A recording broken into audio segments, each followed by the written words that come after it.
વધુ એક મહત્વના મુદ્દા પર, અને આ મુદ્દો છે જામનગર તંત્ર વિશે, મહાનગરપાલિકા વિશે, કારણ કે વિકાસના કાર્યોમાં જાણે કે બુદ્ધિનું પ્રદર્શન કરવામાં આવી રહ્યું છે.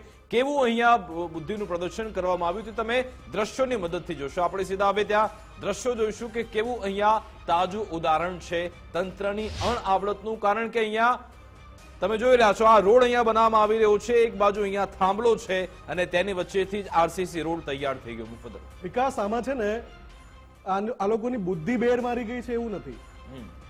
આમાં એક બહુ સિમ્પલ સિનારીઓ છે. સિમ્પલ સિનારીઓ એ છે, તમે જો રસ્તો આખો મસ્ત આરસીસી રોડ બનાવ્યો, કરોડો રૂપિયાનો ખર્ચો કર્યો, પૈસા કોના બાપના? ખિસ્સામાંથી તો દેવાના નથી, પ્રજાના પૈસા છે. એટલે કોણ વિચારે કે વચ્ચે એક આરસીસી રોડ છે, આ રીતે આરસીસી રોડ વચ્ચે એક થાંભલો છે, માફ કરશો, અને આવી રીતે વચ્ચે થાંભલો ન હોઈ શકે, અકસ્માત સર્જાય. અને આવો તો આ પહેલો દાખલો નથી જામનગરમાં, બીજો પણ છે. એક 2 વિન્ડો કરીને દેખાડો કે જામનગરની અંદર જે તંત્ર છે એની બુદ્ધિનું કેવું દેવાળું ફૂંકે છે. અને બીજી વાત જો, અહીંયા પણ રસ્તા વચ્ચે થાંભલો છે ને વર્ષોથી છે, પાછો 2 દાયકાથી. એટલે આ લોકોની બુદ્ધિ બહેર નથી મારી ગઈ વિકાસ. આ લોકો પ્રજાને મૂર્ખ સમજે છે.